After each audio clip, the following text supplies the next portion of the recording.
தெளிக்கும்.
மீன் குழம்பு செய்கிறோம், பார்த்துக்குங்க. வீட்டில் எப்படி மீன் குழம்பு செய்கிறதுன்னு.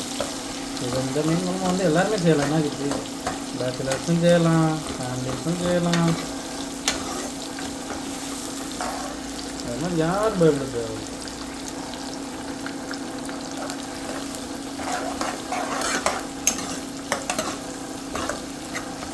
வெங்காயம் நல்லா வதங்கணும். என்ன எப்படி வதங்கணும், ட்ரை ஆகணும், கொஞ்சம் ப்ரௌனிஷ் மாதிரி ஆகும். அது வரைக்கும் வதங்கட்டும். வதங்கிட்டே இருக்கிற வரைக்கும் நம்ம சூட் பண்ணிகிட்டே இருப்போம்.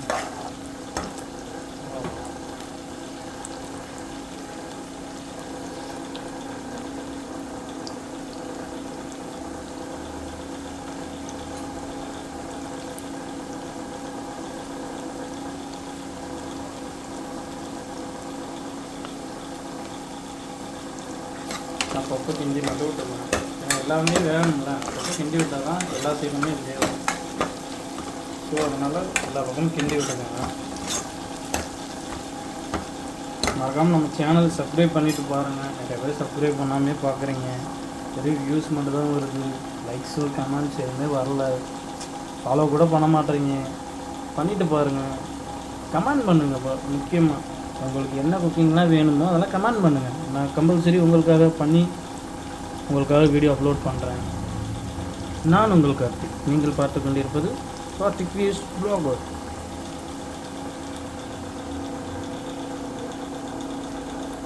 நல்லா வெங்காயம் இப்போ தான் பொன்னிறமாக வதங்குது, ட்ரை ஆகுது. தண்ணி இப்போ தான் வெங்காயத்துலேருந்து வெளியே வருது. 1.5 கிலோ மீனுக்கு நாம் எல்லாமே இன்க்ரீடியண்ட் எல்லாமே ரெடி பண்ணி சேர்த்துருக்கோம்.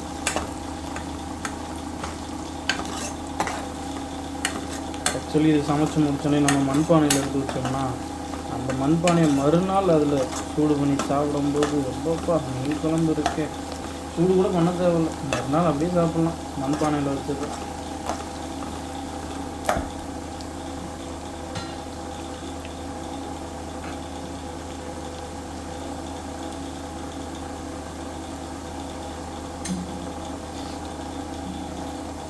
என்ன போட்டிருக்கோம், எண்ணெயை ஊற்றிருக்கோம். நல்லெண்ணெய் ஊற்றிக்கிட்டால் ரொம்ப நல்லாயிருக்கும் மீனுக்கு. எண்ணெயை ஊற்றிருக்கோம். கருவேப்பிலை ஃபஸ்ட்டு போடுங்க, எண்ணெய் கொதிச்சோன்னே. அதுக்கப்புறம் பச்சை மிளகாய் போடுங்க. அதுக்கப்புறம் வெங்காயம் போட்டு அது நல்லா ட்ரை ஆகிற வரைக்கும் கிண்டிகிட்டே இருங்க. அதிகமாக கிண்டக்கூடாது. அதிகமாக கிண்டிங்கன்னா வெங்காயம் வேகாது. அதை அப்படியே வேக விடணும். சின்ன வெங்காயம் ஒரு கைப்பிடி, பெரிய வெங்காயம் ஒன்று, முழு வெங்காயம், பெரிய வெங்காயம்லாம் வெட்டி போட்டுருங்க. நல்லா வேகட்டும். அதுக்கு தண்ணி வெளியே வந்துச்சுன்னா நம்ம இப்போ இஞ்சி பூண்டு சேர்த்துடலாம். இஞ்சி பூண்டு உள்ளது சேர்க்க போகிறோம். தண்ணியாக வந்துருச்சு. ஒரு அளவு மீடியமாக சேர்த்துக்கிறோம். நாளைக்கு சேர்த்து இருக்கிறதுனால நம்ம 3 ஸ்பூன் போட்டுருவோம். 3 ஸ்பூன் அளவுக்கு போதும்.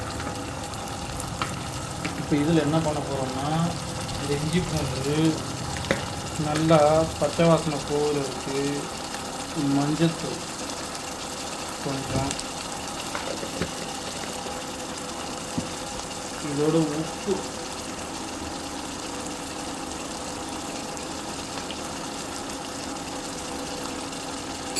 உப்பு கொஞ்சம் சேர்த்து நல்லா அதை வேக விடணும். நல்லா அதை கிண்டி விடணும். அந்த உப்பு போடுறது வந்து வேகமாகவும் வேகும். அந்த இஞ்சி பூண்டு வேகமாக வெந்துடும். பச்சை ஸ்மெல்லும் அதே நேரத்தில் வராதது. மஞ்சளும் சேர்த்துருவோம். லைட்டாக சேர்த்தாவே போதும். மஞ்சள் உப்பும் அதே மாதிரி தான். ஏன்னா நம்ம அடுத்து மீன் போடும்போது நிறையா சேர்த்துக்கலாம்.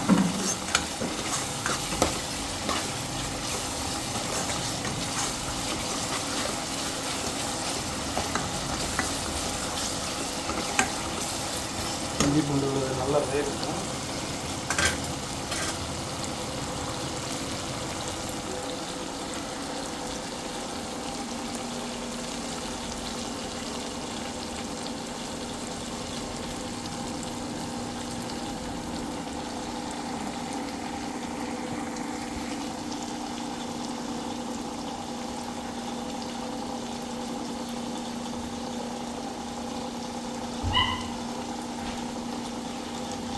அப்போ நம்ம இதை கிண்டி விடணும்.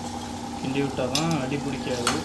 அது இங்கேயும் குழம்பு பேக்கும் ஒட்டாது. சேர்த்துல நம்ம என்ன ஊற்றிருக்கோம் இருந்தாலும் ஒட்டாது. அதுக்கு கிண்டி விட்டுக்கிட்டோம்னா கொஞ்சம் நல்லாயிருக்கும்.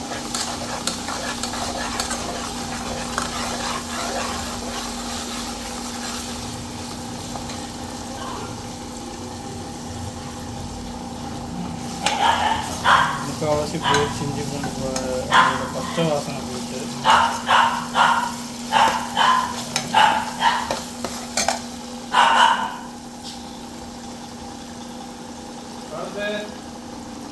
வந்துட்டானா வர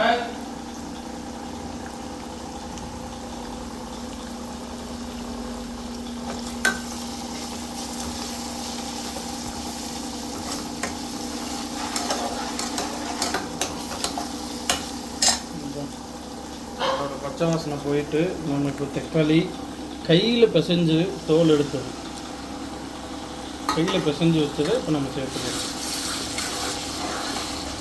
நாம் எவ்வளோ தான் புளி சேர்த்தாலும் அந்த தக்காளி சேர்த்தா தான் மீன் குழம்போட மனமே மனம்.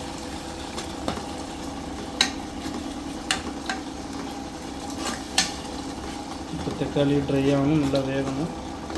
அது வரைக்கும் கிண்டி விட்டுட்டு வெயிட் பண்ணுவோம்.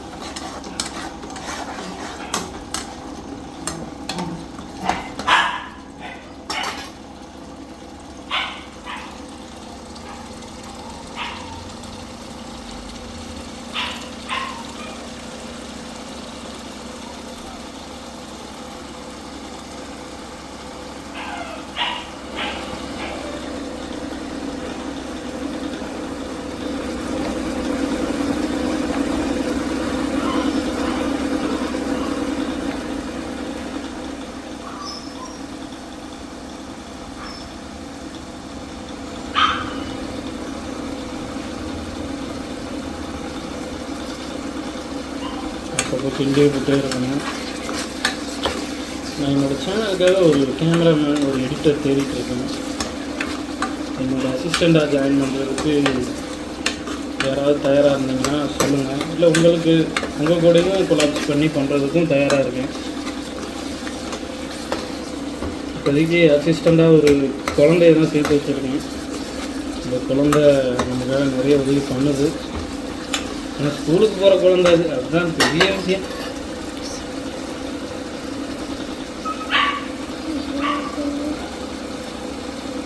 தக்காளி சுருங்க ஆரம்பிச்சிருச்சு. தோலெல்லாம் நம்ம ஆல்ரெடி எடுத்துட்டோம். மிச்சம் மீதி தோல் இருந்துச்சுன்னா இந்த மாதிரி வரும். அது ஒன்றும் பிரச்சனை இல்லை. எடுக்கணும்னா எடுத்துக்கோங்க. மிச்சப்படி அது இருந்தாலும் நல்லா தான் இருக்கும். பெருசாக அது ஒன்றும் பிரச்சனை கொடுக்க போகிறதில்ல.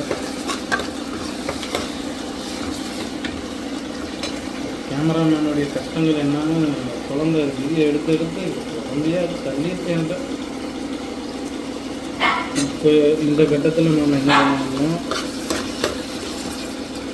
தக்காளி நல்லா வெந்த பிறகு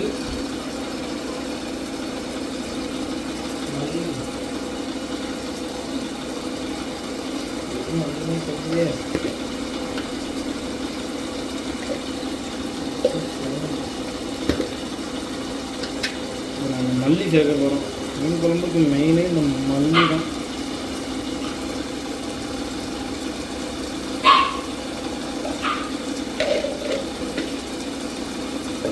நம்ம வந்து கணக்கெல்லாம் தெரியாது, கை கணக்கு தான் நமக்கு.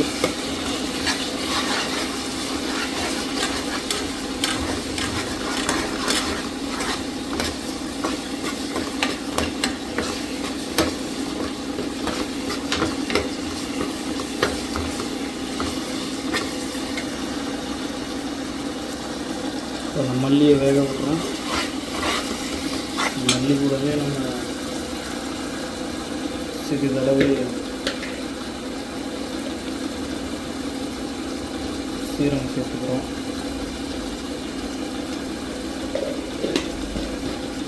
அது கூட சோம்பு கொஞ்சம் சேர்த்துக்கலாம். சோம்பு வந்து எந்த சமையலாக இருந்தாலும் நம்ம சேர்த்துக்கலாம். சோம்போட வேலை என்னென்னா, எந்த குழம்பா இருந்தாலும் அதுக்கு ஃப்ளேவர் நறுமணம் கொடுக்குறது தான் அதோட வேலை.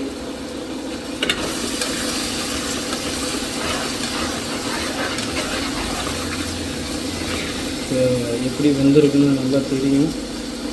எவ்வளோ தூரம் சுருங்கியிருக்குன்னு பாருங்கள். மசாலாக்கள் வெந்துட்டு தண்ணி சேர்க்கணும்னா சேர்த்துக்கலாம், அது நம்ம விருப்பம் தான். பட் ஆனால் நம்ம சேர்க்கலை, எண்ணெயே போதும். இந்த நறுமணம் இப்போ வந்துருக்கு. வீடியோவில் பார்த்துட்டு இப்போ உங்களுக்கும் வந்திருக்கும்னு நினைக்கிறேன். முடிஞ்சால் மோந்து பார்த்துக்கோங்க. ஏன்னா நான் மோந்து பார்த்துட்டேன். இப்போ ஃபைனல் டச்சாக நம்ம சில்லித்தூள், கிராமத்து ஸ்டைல். இது வந்து சில்லித்தூளில் நம்ம மீன் குழம்பு வைக்கிறோம்.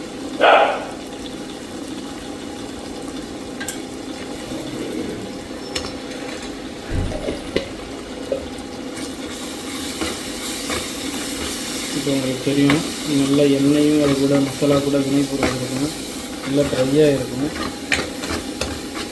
இந்த கலர் தான் நமக்கு தேவை. இந்த குழம்புக்கு இந்த சில்லித்தூளோட கலர் மெயின்.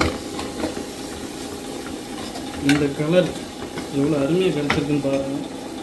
இந்த கலரோடு நம்ம உப்பு சேர்த்து வேக விடும்போது இந்த மசாலா ரொம்ப அருமையாக இருக்கும்.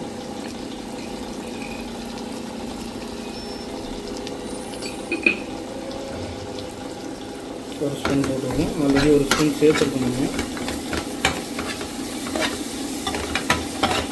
லைட்டாக அந்த எண்ணெயிலே இதை வேக விட்டோம்னா அடுத்தது நம்ம புளி தண்ணி ஊற்றிடலாம். புளி தண்ணி ரெடியாக வச்சுருக்கோம். மசாலா லைட்டாக அடி பிடிக்கிற மாதிரியான ஸ்டேஜுக்கு வரும்போது நம்ம புளி தண்ணி ஊற்றலாம். ஏன்னா அப்போ தான் மசாலா வெந்திருக்குன்னு அர்த்தம்.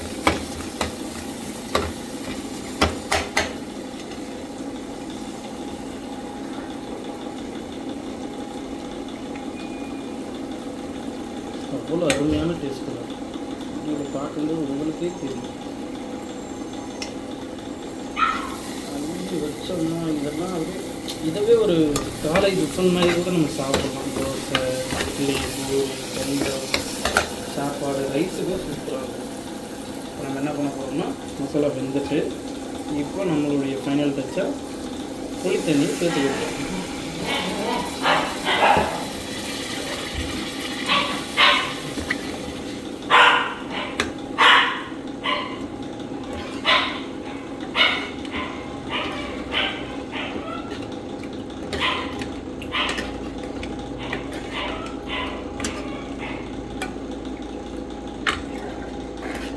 இந்த குழம்போட ஃப்ளேவர், ஸ்ட்ரக்சர் இப்போ எந்த அளவுக்கு இதை ப்ரெசென்ட் பண்ணும்போது கிடைக்க வேண்டிய கலர் நமக்கு எப்படி கிடச்சிருக்குன்னு பாருங்கள். அது என்ன பிரியிறது இந்த ஹீட்டில். இதுதான் ஆரோக்கியமான மீன் குழம்பு. பக்காவாக 10% பச்சைக்குன்னு இருக்கிற மாதிரி நம்ம தயார் பண்ணுவோம். இதில் நீங்கள் மாங்காய் சேர்த்துக்கலாம், உருளைக்கிழங்கு சேர்த்துக்கலாம். சிலர் உப்பெல்லாம் அதிகமாக கொடுத்துருவாங்க. அப்போ என்ன பண்ணணும்னா டக்குனு உருளைக்கிழங்கு கட் பண்ணி போடுவோம். அந்த உருளைக்கிழங்கு உப்பை உறிஞ்சிடும். டேஸ்ட்டும் உங்களுக்கு கரெக்டான டேஸ்ட்டும் கிடைக்கும். நீங்கள் பயப்பட தேவையில்லை.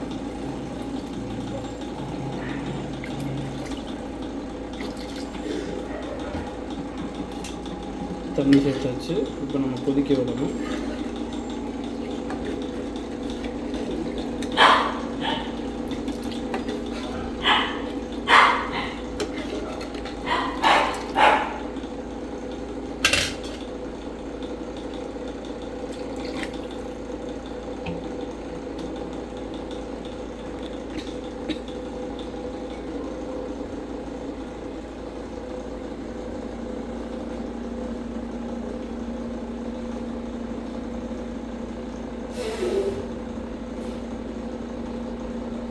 மீன் குழம்பு நல்ல கொதிநிலையே வரப்போகுது.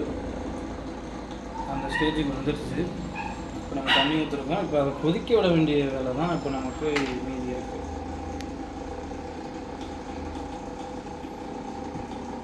ஆக்சுவலி மீன் போட வேண்டியது மட்டும்தான். உப்பு இப்போயே நம்ம சேர்த்துக்கிறோம். ஆக்சுவலி 1.5 கிலோ மீனுக்கு இந்த உப்பு கரெக்டாக இருக்குன்னு நினைக்கிறேன்.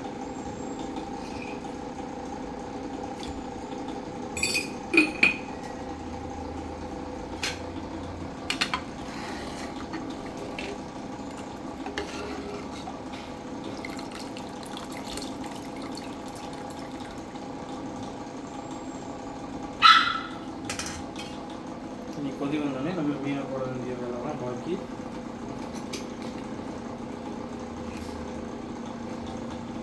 பரத் சாப்பாடு வச்சுருவா.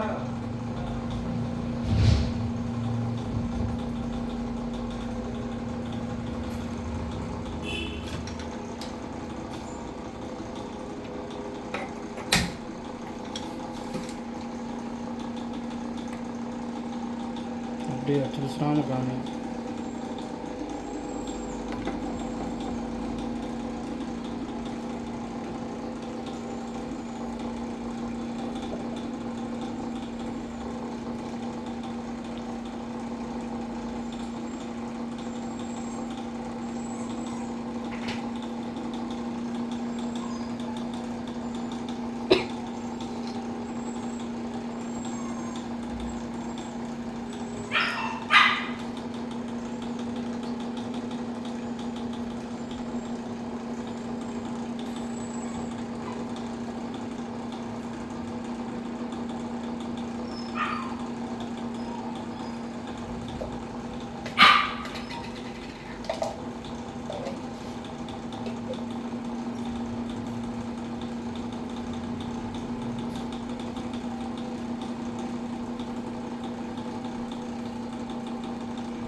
சாப்பாடு போட்டு தூக்கி போயிடுறாங்க.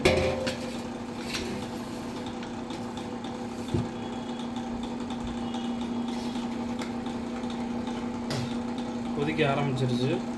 நல்லா கொதிக்கணும். இது நல்லா கொதித்து தண்ணி சுருங்கும் போது தான் நம்ம மீன் சேர்க்கணும். ஏன்னா அப்போ தான் அந்த மசாலா பார்த்திங்கன்னா மீன் போட்ட உடனே மீனுக்குள்ளே இறங்கும்.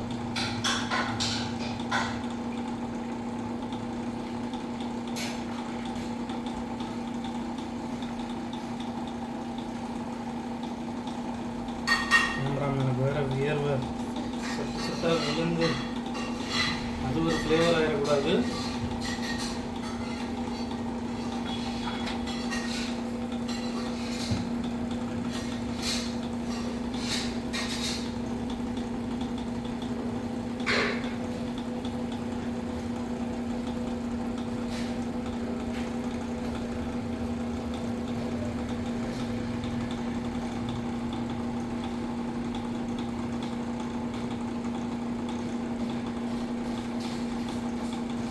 குழம்பு இப்போ கொதிக்க ஆரம்பிச்சிருச்சு.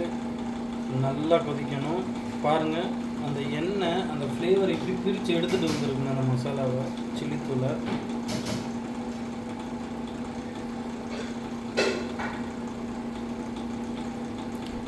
இந்த மாதிரி கொதி வரும்போது நல்லா கொதிக்க விடணும். அப்போ அந்த லைட்டாக அந்த தண்ணி குழம்பு வந்து லைட்டாக ட்ரை ஆகிற மாதிரி நம்ம பார்த்துக்கணும்.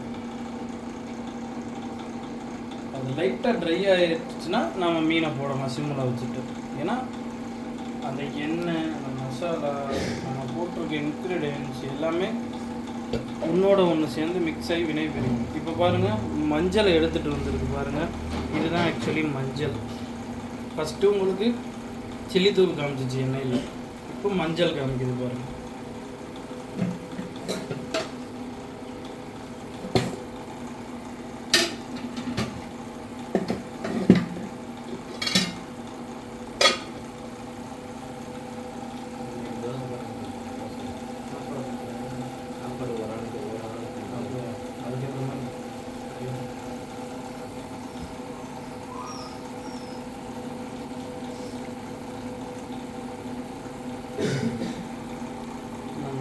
போட வேண்டிய நேரம் நெருங்கி வந்துட்டுன்னு நினைக்கிறேன்.